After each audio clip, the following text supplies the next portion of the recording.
Okay, hi everybody, Mr. Palmer here. This week we're going to be working with small scale integration synchronous counters, and synchronous are a little bit different than asynchronous, so we got to pay attention to that.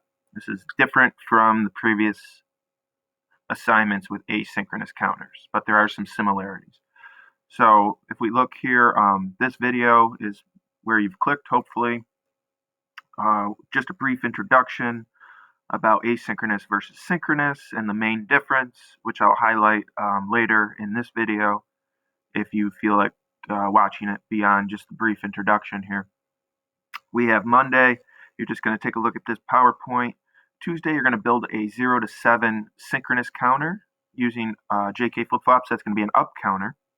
Wednesday, you're going to modify that counter from Tuesday to reset at 5 instead of 7. So go back to 0 after we're displaying the number 5. Make sure when you do that that you save a separate copy, because on Friday you're going to submit 3 circuits. All right. On Thursday, modify the counter to count down. So that's our 3rd circuit. And then on Friday, answer these 3 questions. You can put all that into one Word document and submit it right here to this assignment. So you're going to submit 3 circuits. I'm hoping that that you got multi-sim or the other online option working. But if you do not and you've checked with me and you still can't get it working, then I'll accept hand drawings of the circuits.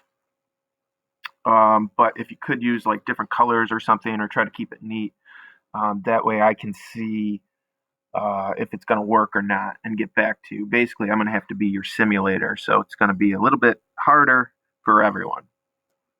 And then, yeah, on Friday, submit all that. So I'll just get started and I'll show you the PowerPoint here on synchronous counters, just so you can see. The main difference is that on a synchronous counter, all flip-flops are simultaneously clocked by the external clock.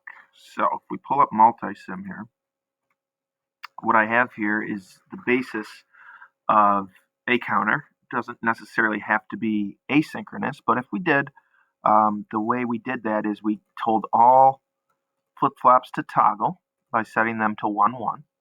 So this one's being told to toggle. This one's being told to toggle. And now this one's being told to toggle. So in our game of Simon Says, this was what says, right? But the permission, or what Simon, or when Simon was telling us to change, was coming from, in the case of the first flip-flop, the external clock, which I'm using a switch for. But then for the next flip-flops, they came from the previous flip-flops output Q or not Q, depending on if you wanted it to count up or down. And we know that for an up counter, we want the opposite polarity. So the permission for this flip-flop to toggle, which is what we're telling it to do with J and K being the 1, is going to be coming from when this output Q is a negative edge, when it goes from on to off. Same with this one. So this is our asynchronous counter. It's our asynchronous 3-bit up counter, so it'll count 0 to 7 and reset.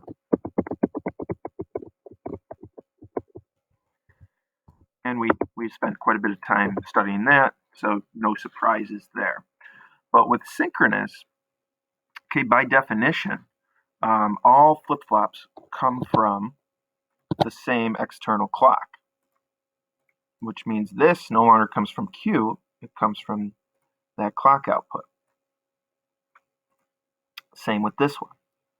So if I'm telling them all to do the same thing, which is toggle based on these green lines, and I'm telling them to do it all at the same time, right?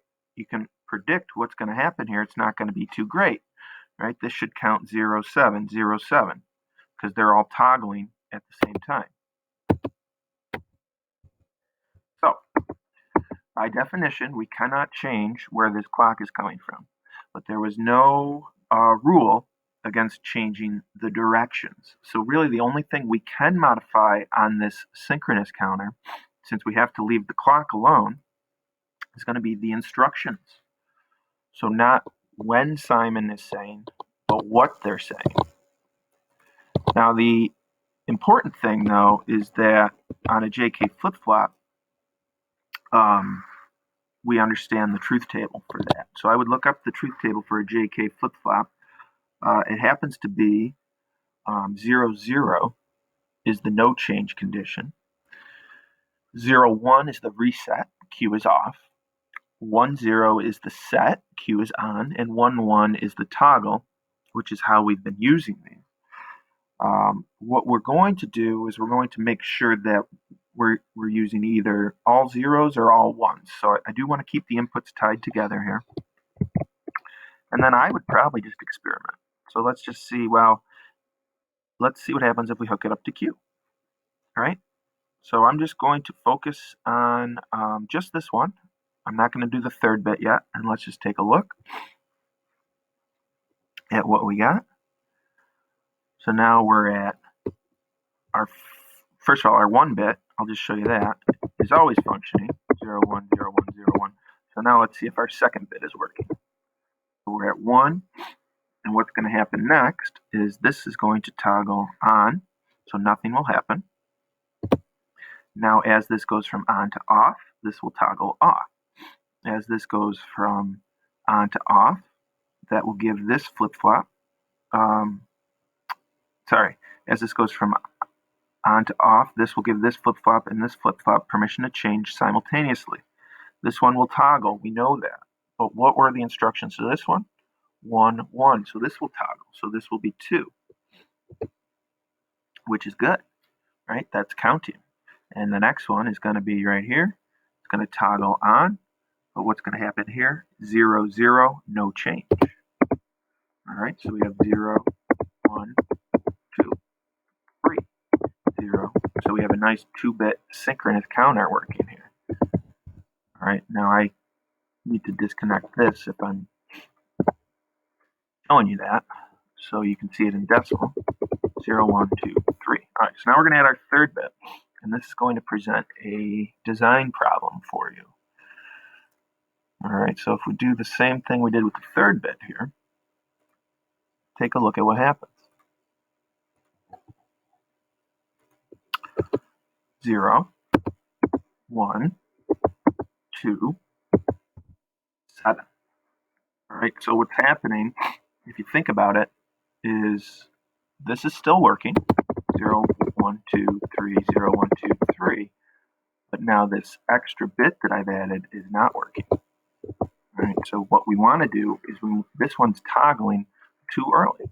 So we have 0, 1, 2, and on the next bit, we know that this will toggle on. We know that because this is 0, 0, this will not change, and because this is 1, 1, this will toggle. So we have on, which is 7. The reality is, though, we don't want this one to toggle on yet. We don't want this to toggle on until this and this are on. So we don't want J and K to be receiving 1s until both this place and this place are 1s. The rest of the time we need to be giving J and K 0s so that they don't change. So there is a gate that you can use that would take into account what this is doing and what this is doing and can output into J and K the proper logic. See if you can experiment around with that. It's also in the PowerPoint, so it shouldn't be too hard to figure out, but this is more of an explanation as to why. All right, so it is the AND gate, obviously, hopefully, and the inputs of the AND gate are going to come from here and here, and the output is going to come into the JK inputs, and that's why when you look at the PowerPoint, you see the additional logic gate here. All right, that's what's happening. All right, so that should give you enough to get started. If you have any questions, please get a hold of me on Teams chat, would probably be the easiest, and I'll see what I can clarify for you. Hope you're doing well, and I look forward to seeing you.